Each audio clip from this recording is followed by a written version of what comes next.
네, 김종대 정옥식의 평화로 마스크 쓰고 2부 방송 계속 하도록 하겠습니다.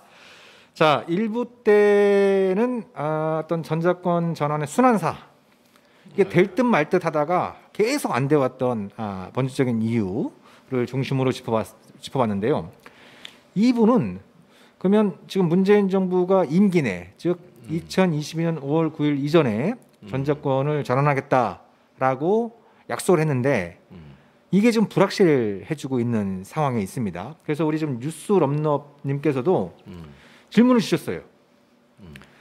문재인 정부 때는 전자권을 가져올 수 있을까요? Yes or no? 아니, 난 결론부터 말씀드리자면 지금 상황을 보니까 네. 아무래도 예스라고 말하기는 어렵다. 예. 거의 뭐 어렵다. 연기되는 분위기다. 연기되는 분위기다. 예. 그러니까 이게 너무 씁쓸한 것 같아요. 그러니까 네, 우리가 아직 뭐 네. 2년 가까이 남았으니까 예단할 필요는 없는데, 근데 이게 굉장히 좀 씁쓸한 상황은 뭐냐면 이 전자권 전환한다 해서 이 엄청난 국방비를 쏟아부어 왔고 남북 관계와 또 한반도 평화 프로세스에 여러 가지 좀 부정적인 영향을 주면서까지 한미 연합훈련을 해왔단 말이에요. 예? 예? 그렇죠. 예? 근데 또 안 되는 건가?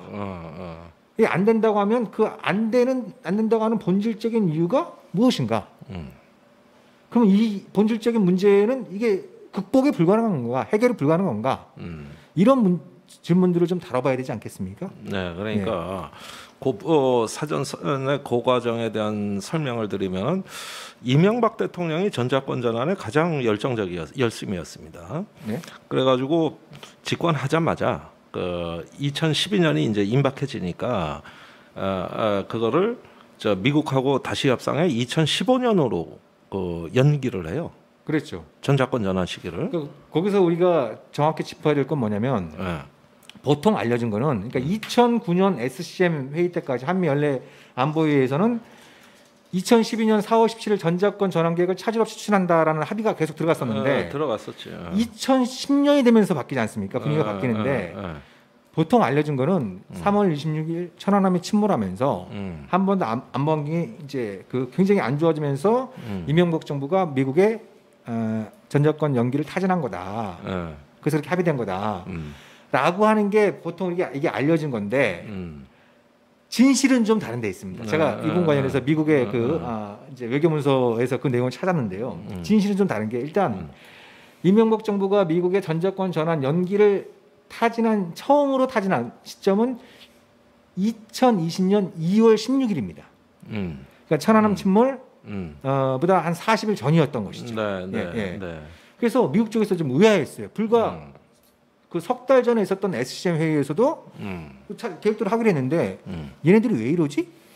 그거 이상득 의원이 그 버시바우 찾아가서 나는 뼛속까지 친미고 친일이라고 저기 뭐냐 하면서 그 노무현이 한 거 그거 반미주의자 뭐 그러니까 그런 얘기들도 있었는데 해가지고 당시 미국 대사관의 해석이 굉장히 좀 흥미로웠어요. 왜냐하면 미국 대사관의 해석은 당시 국내 정치적으로 가장 큰 논란거리가 뭐였냐면 행정수도 이전 문제였잖아요. 이명박 정부는 뭐 수정안 이런 것들을 해갖고 좀 행정수도를 이전을 가급적 좀 흐지부지 하려고 하는 이런 게 있었고 박근혜 그 한나라당 전 대표는 이게 뭔 소리냐 원안 대로 가야 된다. 그래서 MB에 수정안대 박근혜 원안이 막 충돌하면서 이른바 친박과 친일 사이에 막 갈등이 막 격화되고 있는 국면이었어요. 근데 이런 상태에서는 2010년 6월 달에 지방선거를 제대로 치를 수 없으니까 이명박 정부가 뭔가 보수층의 결집을 시킬 수 있는 뭔가 아젠다가 필요하다. 그렇지.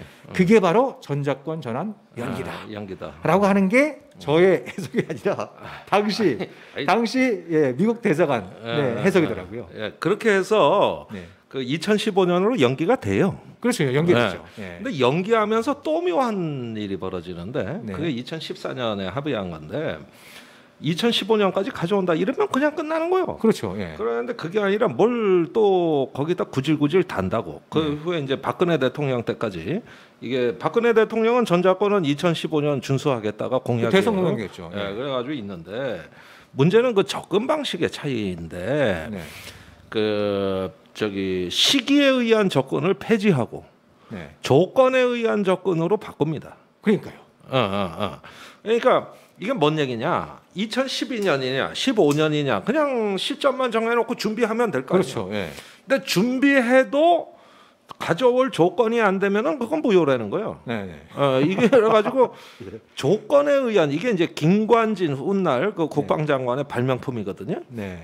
그 내용에 따르면 자 시기에 연연하지 말자. 네. 조건이 세 개만 충족하면 된다. 네. 첫째, 그 한반도 주변 안보 환경이 전자권 전환에 우호적이어야 된다. 네. 그럼 주변 환경이란 일본, 중국, 러시아가 다 들어가는 거예요. 그래서 네. 동북아가 평화가 와야 근데 나날이 중국 커지고 있고 러시아 푸틴 나날이 그러고 저 기억나는 게 여러분 한반도 안보 환경이라 그러면 이해가 돼요.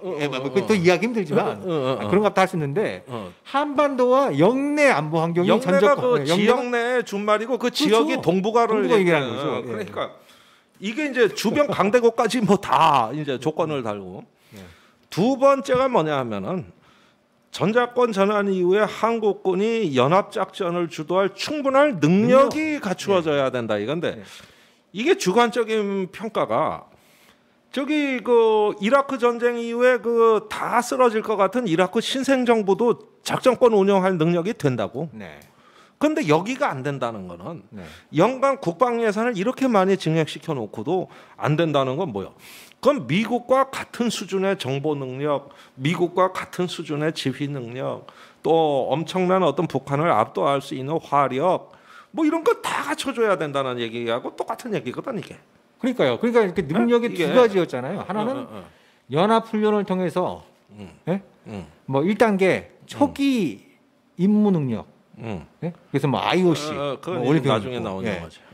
2단계 해갖고 뭐 완전 임무 수행. 뭐 3단계 그걸 뭐 최종 예. 임무 수행 능력 이런 것들을 이제 그 나눠가지고 건데 충족해야 된다 이런 걸. 그래가지고 막 쪼개. 그러니까요. 그러면은 예를 들면은 이런 거예요. 고등학교 이제 졸업해서 수능 시험을 보고 대학 가야 될 거 아니에요. 네. 그러면은 이거를 대학에 가서 요 과목을 B학점 이상 맞을 능력, 친구들하고 잘 지낼 능력, 그 다음에 아르바이트해서 등록금도 벌 능력, 이런 거를 한 100가지를 제시해 놓고 이걸 다 충족하고 대학 입학을 할지 말지 결정하겠다 이 얘기예요. 예. 그런데 그걸 어떻게 알아? 일단은 진학을 해서 노력을 하는 거지. 그러니까 30년째 재수 생활하려는 거거든 이 얘기는. 그리고 세 번째가 또 있어요. 그때는 이제 상황 변화가 반영이 된 건데 북한이 이제 계속 어떤 미사일 발사하고 이제 핵실험이 진행이 되니까 세 번째 조건은 이겁니다. 한반도 유사시에 북한의 핵미사일에 대한 초기 작전 능력을 한국군이 갖는 조건. 그렇죠. 그러니까 미국의 이른바 전략 자산을 비롯한 증원 전력이 들어오기 전까지 초기에 개던 초기에 북한의 핵미사일을 갖다가 대응할 능력을 대응할 갖춘, 능력. 그러니까 이건 뭐 두 가지입니다. 세 가지인가? 그러니까 세 가지를 얘기가 됐던 건데 그래서 말씀하셨던 것처럼 이거 완전히 기획을 귀걸이 코걸은 코걸이잖아요. 그러니까 영원히 충족이 안 되는 조건이라 이겁니다. 이 세 가지는. 그때 박근혜 정부가 얘기했던 영원히 안 되는 거예요.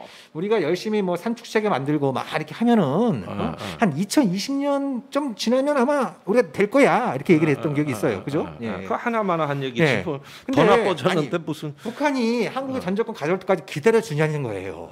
아니 또 미중 관계는 어떻고? 그러니까요. 그 영내 안보 환경까지 연결시키고 도무지 이런 말도 안 되는. 그러니까 무기한 연기한 문서나 다름없는 건데. 자 문재인 정부는 가져오겠다. 빨리 가져오겠다는 이제 공약을 낸 거 아닙니까? 그죠? 그래가지고 이제 진행이 되는데 그런데 사실은 이런 어떤 전자권 전환 검증 그 능력을 검증하는 훈련은 한미 그 연합훈련을 통해서 되는 거거든요. 그래가지고 여기서 이제 한국군이 이제 운용을 해보고 그러면은 사실은 뭐 100% 충족은 아니라 할지라도 어느 정도 한국군이 이제 이런 중견 국가의 군대로서 그럭저럭 이제 자격이 된다. 어느 정도 능력도 되고 의지도 있다 이러면은 사실은 전환이 되는 겁니다. 그거를 판단하기 위해 연합훈련에서 그 근거를 쫙 마련해야 되는 거예요. 근데 이상하게 미국 태도가 럼스펠드하고는 때하고 지금은 너무나 다르다는 거예요. 그러니까 오늘 그 중앙일보가 보도한 거 보니까 그 전자권 전환에 대한 검증에 필요한 목록수, 평가 목록수가 90개에서 그 에브라함스 주한미군 사령관의 요구에 의해서 155개로 늘었다. 그 중에 일부는 한국군이 도저히 충족시키기 어려운 것들 포함됐다. 이런 거예요. 그러니까 미국이 우리가 이제 따져봐야 되는 문제가 미국이 정말 전자권을 주고 싶지 않은 형태로 좀 태도 변화가 바뀐 건가? 바뀐 거라고 봐야죠. 네, 바뀐 건가? 그럼 그게 왜 그런 건가? 이걸 한번 따져봐야 될 게 있고. 그게 이상한. 또 하나는 이게 불가항력인 건가? 아니 사실 좀 창피하잖아요. 전자권을 갖다가 이렇게 오랫동안 못 가져온다는 건데. 아니 그래서 뭐 예를 들면 뭐 시험 치듯이 1단계, 2단계, 3단계를 쭉 준비해왔는데 갑자기 시험 문제 수를 갖다가 90개에서 155개로 늘려버린 거 아니에요? 아 그랬다면 수능 보는 고등학생들 폭동 일어나요. 그러니까 폭동. 고등들도 가만히 있을 수 없는 상황이 발생하고 있는 건데 이게 또 뭐 청와대에 가서 보고까지 되고 이게 그렇게 되기로 한미가 합의한 거야. 네. 한미가 합의한 거라고. 아니 그러니까 이게 이런 어떤 미국의 일방주의적인 태도를 갖다가 이렇게 당하고만 있어야 되는 건가? 이걸 교정할 수 없는 건가? 아니 이미 우리가 합의해 준 거죠. 저는 문재인 정부도 동의했다고 봅니다. 네. 그러니까 이건 뭐냐면은 그 이제 한반도 비핵화 협상이 교착 상태에 빠지면서 네. 사실 조만간 비핵화가 되기는 어렵다는 비관주의가 1차로 반영이 된 것이고 네. 사실은 저도 이제 더 이상 뭐 조만간 이 문제가 해결될 거라고 보지 않아요. 거기에는 어떤 사정이 있을 거고 상당히 장기간을 요하게 될 것이다. 저도 그거는 인정을 합니다. 그런데 이 교착 상태가 이제 비관적인 어떤 그 상황에서 지금 어떤 거 좀 안보의 체제에 변화를 꾀할 수 있는 이게 가속화되는 게 맞느냐 이런 부분에 대해 가지고 문재인 정부도 난 동의한 거라고 보고 두 번째는 조금 그 지정학적인 문제, 그 미중 관계의 어떤 갈등 속에서 미국이 한국을 하위 동맹으로 더욱더 강하게 결박시키려는 의도가 전자권 전환을 어렵게 만드는 요인으로 작용했다고 저는 봅니다. 네네. 그러니까 지금 미중 간의 갈등이라는 게 이게 어떻게 보면은 뭐 거의 뭐 신냉전적인 분위기도 불사할 태세고 미국에서 이게, 뭐 중국 공산당 정권 교체까지 얘기 나오고 있으니까요. 참나 미쳐 내가. 그런데 한국이 자꾸 무슨 뭐 이런 어떤 그 미국 주도의 전략 질서로부터 일탈하려는 조짐을 보인다는 의심을 이걸 누가 그 고자질을 많이 하면 아베가 미국에 가서 고자질을 많이 한다고요. 그러니까 여기서 어떤 거 전자권 전환으로 한국이 자주감이 자주의식을 자꾸 고취했을 때 혹시 중국화되는 어떤 흐름하고 같이 맞물려 가지고 굉장히 미국으로서 전략적 손실이 있는 거 아니냐 이런 식의 어떤 그 미국이 자기 주도의 지역 패권 질서 이런 것들 강하게 주장하는 게 난 또 영향을 줄 수 있다고 봐요. 그러니까 여기서 짚어봐야 될 게 그러니까 그 조지 W 부시 행정부 때는 이른바 한미동맹을 지역동맹화하고 주한미군의 전략적 유연성을 추구하는 그 본질적인 목적은 이제 중국 견제 공세에 있었단 말이죠. 그것 때문에 전자권을 빨리 가져가는 건데 지금 그 김종대 본부장님 말씀은 또 많은 분들이 그렇게 얘기하세요. 실제로 미국이 좀 전자권에 대한 입장이 바뀐 것 같다. 자기가 뭐 인도 태평양 전략에 한국 하위 파트너를 끌어들이기 위해선 전자권을 자기들 계속 갖고 있는 게 더 유리하다고 판단하는 것 같다. 이런 얘기들이 실제로 많이 들려와요. 예. 그러면 부시 행정부 때하고 지금 이 생각이 좀 달라진 게 팩트인 건지도 좀 우리가 좀 점검이 필요한 거고. 그건 점검이 필요합니다. 예. 더 중요한 문제는 만약 그렇다면 그러니까 미국이 전자권을 계속 갖고 있는 게 자기들의 어떤 대중국 봉쇄 전략에 한국을 하위 파트너로 끌어들이는데 더 유리하다는 판단 때문에 그렇다고 한다면 더더욱 빨리 가져야 될 문제죠. 그러니까 이게 지금 우리로서는 이제 결심의 시간이 임박했다고 저는 보는 거거든요. 사실 보십시오. 일본의 저런 경제 도발, 작년부터 우리를 저렇게 하고 또 지금 북한을 빼놓고도 지금 이 상황에서 우리가 정신 똑바로 차리고 생존의 길을 모색하지 않으면은 이 대한민국이 어떤 거 낙엽처럼 휩쓸려 갈 수도 있는 아주 불확실한 미래가 전개되고 있습니다. 이럴 때 저 이번에 그 미친 트럼프 같이 저렇게 그 그냥 막 어떤 그 세계 외교의 그냥 일대 그냥 이 풍파를 조장하고 분란을 조장하는 이런 지도자한테 언제까지 끌려갈 것이냐. 또 그 이후에 미국 민주당은 다를 것이냐. 이런 문제들 생각하면은 언젠가는 우리가 저는 뭐 미국이나 일본이나 잘 지내는 게 좋다고 보고 우리가 다 같이 어떤 평화를 위한 협력이랄까 다자주의 안보를 하는 것이 이상이라고는 봅니다. 그러나 국가의 어떤 입장이 자꾸 선택을 강요받고 미중 사이에서 어떤 거 한쪽 편에 서는 걸 강요받고 이럴 때 꼭 대답해야 되는 겁니까? 우리 시간 아직 준비 안 됐어. 우리 더 조금 지켜봐야 되겠어. 그다음에 대한민국은 대한민국 국가 이익이 있는 거야. 이런 거에 맞게 스스로 이제 중견 국가의 생존의 길을 가야 되는 거지. 강대국이 묻는다고 다 예스냐 노냐 답변하다가 거기서 주워 터지고 이렇게 해야 되느냐는 거예요. 이젠 대한민국은 그럴 나라가 아니라는 거거든요. 그러려면은 일단은 국가의 자격과 품격을 높여야 되고 그걸 통해서 우리 국민들의 자존감을 살려놔야 나중에 우리가 어떤 선택을 하더라도 하나의 어떤 결집된 의지로 갈 수 있는 건데. 아니 뭐 화해의 거래 끊어라. 그럼 끊어야 되는 겁니까? 또 뭐 어째야 되는 거야? 그러니까 이런 면에서는 이 전시작전권 문제는 오히려 주변 관계가 긴장과 갈등으로 갈 때 우리 스스로 가는 자주의 길은 더 절박했고 간절했다는 거예요. 그만큼 간절했으니까 노무현 대통령이 그랬지. 그래 아무 일 없었으면 그렇게 했겠어. 우리 부장님이 질문을 하나 주셨어요. 우리 부장님이 전주권 환수에 있어서 미국 민주당이 유리한지 트럼프의 공화당이 유리한지 그러니까 지금 트럼프하고 바이든이 11월 대선에서 맞붙게 됐는데 누가 되는 게 전자권 전환에 유리한지 일단 그런 느낌은 듭니다.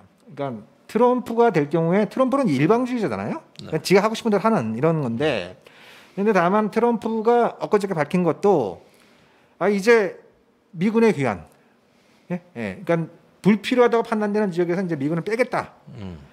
그리고 그래도 미군이 있어야 되는 지역에는 동맹국의 부담을 획기적으로 높이겠다. 떼거나 돈을 더 받아내거나, 뭐 이런 쪽으로 이제 확실히 이제 방향을 밝혔단 말이죠. 그래서 만약에 우리가 대규모의 주한미군 주둔을 계속 고집하는 이런 형태로 갈 경우에는 덤탱이를 쓸 가능성이 상당히 높죠. 그죠? 덤탱이를 쓸 가능성이 상당히 높아지는 부분이고 그 반대로 어떤 한반도 평화 프로세스나 더 나가서 지금 한국의 군사력이 세계 6위로 평가될 정도로 과거에 비해서 뭐 비약적으로 성장하지 않았습니까? 그리고 이런 어떤 우리 국민들도 좀 이런 부분들에 대해서 좀 자신감을 갖고 미군 줄어드는 거 뭐 완전 철수까지는 아닌데 완전 철수는 불가능하니까 불가능해요. 좀 줄어드는 거 오케이. 그러면 작전거 가져오자. 이럴 때 오히려 또 트럼프하고 얘기가 잘 될 수 있는 부분도 있는 거겠죠. 그런 부분들이 좀 있는. 그런데 거듭 말씀드리는 거는 뭐냐면은 우리가 원치 않는 전쟁에 막 연루되고 위기 관리가 실패하고 이랬던 모든 원인의 근원에는 우리 스스로 위기를 통제할 줄 모르고 결심할 줄 모르는 약소국의 비루한 운명을 수용해온 그간의 어떤 국가의 품격이 떨어져 있었다는 게 깊은 근원에 있다고 저는 보여지는 거거든요. 문재인 대통령이 그런 말씀하신 적이 있어요. 어려울 때일수록 원칙을 지키는 게 전략이다. 그러면은 지금 점점 더 어려워지는데 이때 대한민국의 원칙은 뭡니까? 그건 우리가 스스로 우리 운명을 개척하고 우리 스스로 생존의 길을 모색할 수 있는 그 기질과 자존감만큼은 확실하게 갖춰놔야 된다는 거거든요. 이게 중견국가 대한민국이 앞으로 생존하는 길이라는 걸 저는 분명히 말씀을 드리는 겁니다. 과거에 그렇지 못했을 때 우리가 엄청난 아픔을 겪었어요. 94년에도 겪었고 2002년에도 겪었지만 2010년 연평도 포격전 때는 뭐 포 한 방 쏘는 거 비행기 한 방 띄우는 거 분단위로 연합사에 전화해서 쏠까요 말까요 물어보고 했습니다. 그러니까 이게 비정상적인 상황이 오래 있다 보니까 그렇지. 일단 정리가 안 돼요. 그리고 국가가 군대를 지휘할 때는 가장 중요한 게 명령은 단일해야 되는 거거든요. 근데 연합사령관 허락받아야 돼. 합참의장 허락받아야 되고 야전 전투부대는 누구 명령을 받아야 될지 모르는 네. 이런 상황에서 우리가 위기의 피해가 더 커졌다는 거를 명심해야 돼요. 빨리 결심을 해야 되는데 뭘 확전을 방지할지 아니면 상황을 통제할지 이명박 대통령 몰라요. 합참의장도 미군한테 쏠까요 말까요 물어보고 있어요. 그러니까 이런 상황에서 엄청난 피해가 커졌다는 겁니다. 그러니까 이제 정상 국가가 됨으로써 우리 스스로 뭔가 결심할 수 있어야 남북 협상도 되는 거예요. 아니 요즘 북한이 우리나라에 대해 가지고 저 쏟아내 놓는 어떤 그 언사를 보면 니들은 국가가 아니야 저리 가 이거라는 거야. 그러니까 네? 그 월터 샤프 전 주한미군 사령관이 그런 말을 했었죠. 아니 뭐 전작권을 한국군이 가져가면 뭐 대북 억제 태세가 약화될 거라고 얘기하는 사람들이 있는데 군사 지휘관으로서 그 말도 안 되는 소리다. 자기가 판단할 때. 왜냐? 북한이 보기에 한국군은 작전권이 없기 때문에 전작권이 없기 때문에 한 대 주업해도 뭐 보복 제대로 못한다. 근데 한국군이 전작권을 갖게 되면 북한이 한 대 때리면 자기는 두 대를 맞을 수 있다라고 하는 그렇게 판단할 수 있기 때문에 대북 억제 태세가 더 강화되는 거다. 이렇게 얘기를 한 부분 있거든요. 뭐 그렇게 가자는 뜻은 아니지만 그런 뜻은 아니지만 그러니까 그런 어떤 부분들이 계속 군사적인 전문성을 갖고 얘기를 해도 안 먹혀 들어간 어떤 중요한 이유 중에 하나가 그런 겁니다. 그러니까 아까 잠깐 소개했던 것처럼 그 한나라당 지금 미래통합당 전신 한나라당 의원들이 그 버시바 미국 대사를 만나갖고 결국 나중에는 실토를 합니다. 그 미국 외교전문에 보면 그렇게 나와요. 뭐라고 나오냐면 우리가 전작권 자체에 반대하는 거 아니다. 우리가 반대하는 건 노무현이다. 그러니까. 네. 아주 그러니까 이적성 발언. 아주 그렇죠. 아니 현직 대통령 그것도 미국 대사를 만나서 그렇게 얘기하는 거고 제가 그 외교 전문을 보면서 손이 벌벌 떨렸던 이런 좀 이렇게 기억이 나는데 그러니까 너무 철저하게 정치적인 관점에서 이거 막 정략적인 관점에서 이걸 접근해야 하기 때문에 이 비정상적인 상태가 계속 이어지고 있다. 그러니까 쉽게 얘기해 보자고. 저도 요즘 낙선하고 이제 실업자 됐잖아. 응? 그러면 내 통장에 돈이 조금 있다고 이걸 갖고 이제 당장 버스 타고 점심은 사 먹어야 될 거 아니야. 근데 어느 날 집에 돈 못 벌어간다고 우리 이제 부인께서 네 통장에 대한 통제권은 내가 가질 거야. 이러면서 저기 내가 현금으로 10,000원 줄 테니 이것만 쓰고 그 통장 카드 나한테 가져와. 이러면 내가 이제 집에 가서 매일 빌어야 되잖아. 그렇죠. 그러면은 밖에 나가서 저기 요즘은 다 그 계좌로 입금되니까 옛날 같은 경우는 가끔은 뭐 현금으로 주기도 했었는데 요즘 그렇게 일절 없으니까. 그러면 내가 밖에 나가서 사회 활동이 안 된다고 내가.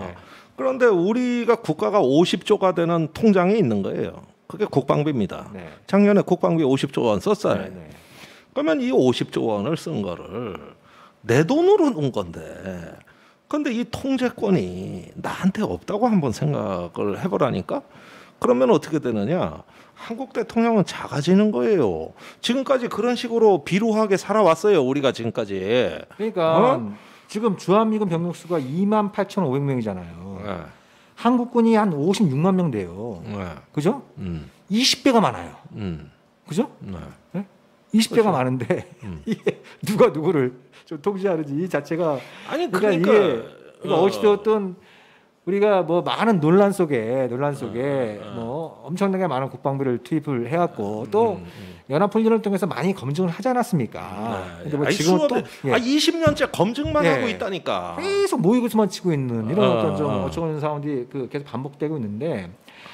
결국 올해 또 코로나 때문에 연합훈련이 축소돼가지고 뭐 또 2단계 검증이 제대로 안 돼하고 이것도 내년으로 연기하고 그럼 내년에 하기로 했던 뭐 완전 임무 수행은 또 수년으로 연기가 되고 그러면 또 물 건너 가는데 또 안 그래도 그런 상황에서 미국은 또 뭐 그 문제 개수를 갖다 90개에서 155개로 늘렸다는 등 막 이런 얘기도 나오니까 그러니까 이 정부 하에서도 이게 또 이러다 안 되는 거 아니냐. 사실은 그 순탄하게 훈련이 진행돼서 가져와도 문제예요. 노무현 때하고 변질돼 있어요. 자, 미래연합사령부라는 걸 만듭니다. 전작권을 가지고 그렇죠. 미래연합사령부를 한국군 장성이 맡아요. 거기 부사령관이 미군 장성이고. 근데 이 부사령관이 연합사의 상위 기관으로 강화될 유엔 사령관을 맡는다는 겁니다. 그러니까 이게 그러면 어떻게 되느냐? 너무 복잡해지는데 연합사는 한국군한테 떼주고 대신 나는 유엔 사령관으로서 통제하겠다 이거요. 그러니까 이게 이게 좀 우리 시청자 여러분들이 좀 복잡할 수 있는데 제가 좀 짧은 시간 내에 좀 그 정리를 해드리면 그렇습니다. 노무현 정부 때 합의됐던 거는 연합사가 해체되는 거였어요. 전작권 전환과 동시에 연합사가 해체가 되고 주한미군 사령부는 한국 사령부로 개편이 되는 거죠. 한국군을 지원하는 사령부로. 그리고 그 전작권은 한국의 합참에 행사하고 그 주한미군이 바뀌는 사령부 바뀌는 한국 사령부에 대한 통제권도 갖게 되는 겁니다. 그리고 그 전부터 유엔사 갖고 있던 정전체제 관리기구의 임무의 상당 부분을 한국군으로 넘기기 시작합니다. 전작권 그 전환 전에도 이렇게 돼 있는 거예요. 사실 그게 FM인 거죠. 그게 원안이. 그게 이제 FM인데, 근데 이게 시간이 지나면 이상하게 변질돼 갖고 박근혜 정부 때 이게 이상하게 합의가 돼 가지고 전작권 전환은 바뀌어도 연합사는 존치된 상태에서 한국군 사성장군이 사령관을 맡고 미군 사성장관이 이제 부사령관을 맡는데. 근데 뭐 최근에 뭐 유엔사 재활성화 프로그램 그래가지고 이거를 갖다가 연합사 부사령관이 유엔사 사령관을 맡게 되니까 유엔사를 통해서 뭔가 이 작전 통제권을 행사하려고 하는 게 아니냐 이런 의구심이 제기되는데요. 근데 유엔사는 전쟁 사령부가 아니지 않습니까? 전쟁 사령부는 정전 체제 유지 그 준수 임무를 수행하다가 유사시에 회원국으로부터 전력 공유를 받아가지고 이걸 연합사에 넘기는 임무를 하는 거거든요. 원래 임무는 그건데 그렇게 되면 이제 앞으로 연합사 사령관을 한국군이 맡게 되니까 뭔가 유엔사에서 꼼수를 부릴 수 없나? 뭐 이런 얘기들까지 나오고 있는 거예요. 그러니까 이미 변질됐어요. 가져와도 옛날 같지 않을 겁니다. 그런데 그나마도 안 돼요. 그러면은 제가 보기에는 이렇습니다. 우리가 왜 국가가 국방비를 쓰고 또 이렇게 헌법을 수호하는가? 그다음에 우리 장차 이제 한반도의 평화 공존의 질서는 누가 주도돼서 만드는 것이냐? 결국 우리는 중재자니 촉진자니 이런 거 아닙니다. 대한민국이 당사자입니다. 사실은 문재인 정부가 꼬여버린 거는 그놈의 중재자라는 논리 때문에 이리저리 그 북한식 용어로 하면 오지랖 넓은 중재자 행세하다가 망한 거예요. 망한 것까지는 아니지만 어쨌든 어려워진 겁니다.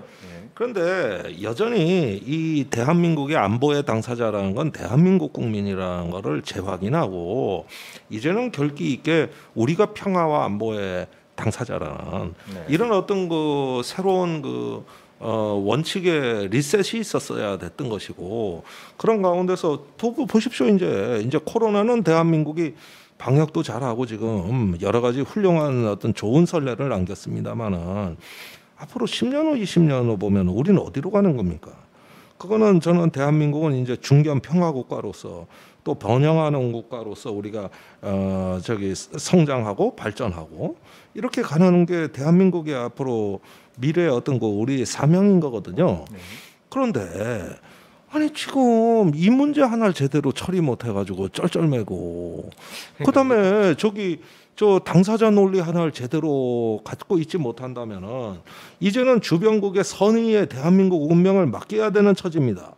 그런데 제가 이 국제 관계를 보면서 제일 어리석은 행태가 뭐냐 하면은 상대방의 선의에 기대하면서 내가 아무런 준비도 하지 않는 거. 그렇죠. 이것처럼 우매하고 이것처럼 그게 이제 결과적으로는 그 문재인 대통령도 올해 초부터 아쉬움을 토로한 거 아닙니까? 국민대화가 잘 될 걸 믿었다, 기대했다. 그게 안 되는 바람에 이 엉망진창이 됐다. 아니, 난 그건 이해해. 그러니까 그런 어떤 그 부분들이 좀 두 번 다시 있으면 안 될 텐데 아무튼 이제 방송을 마무리해야 될 시간인데 우리 시청자분께서 어지럽다고. 어지럽지. 이게 정상이에요, 근데 저희가 내용을 잘못 전달해서 그런 것도 아니고 이게 지금 작전권 지휘 구조가 어지럽기 때문에 어지러운 거다. 아니 외국 사람한테 설명하면 아무리 밤새워 설명해도 이해를 못해 이해를. 이해를 못해. 저는 그 한국 합참의장이나 이 주한미군 사령관도 이걸 제대로 이해하고 있는지 의문이 될 때가 있어요. 아무튼 그러니까 이게 어지러운 이유는 이 주제가 어렵기 때문이지 이 전체권 구조 자체가 어렵기 때문이지 저희가 어지럽게 설명해서 그런 건 아니다라고 죄송합니다. 자유를 하면서 오늘 방송을 마칠 텐데요. 아무튼 이게 그 자칫 잘못하면 2007년에 재판이 될 수도 있다. 그러니까 무슨 말씀이냐면 2007년 때 전작권 문제가 핵심적인 대선 쟁점으로 부상하지 않았었습니까? 근데 지금 보면은 또 이게 흐지부지 가다 보면은 뭐 그 사이에 뭐 남북 관계가 좋아지고 한반도 평화 프로세스가 재가동되면 다행이지만 그렇지 않을 경우에 이른바 북핵 위험은 또 계속 증대되는 국면에서 2022년 3월달 한국 대선에서 또 이게 쟁점으로 부상할 가능성.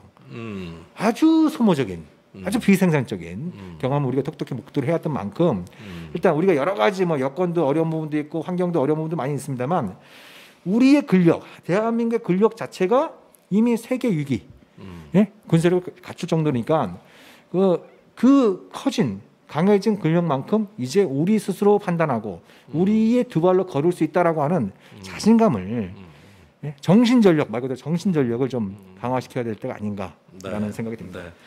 예, 뭐 전 정권 터느라고 벌써 80분 동안 방송을 했는데요. 예, 그러면 8월 25일 방송 이것으로 마무리하고요. 또 김종대 전 의원께서 수고 많이 해주셨고 저희 평화로 다음 주에 다시 인사드리도록 하겠습니다. 코로나 조심하시고요. 예, 행복한 나날 보내시기 바랍니다. 감사합니다. 감사합니다.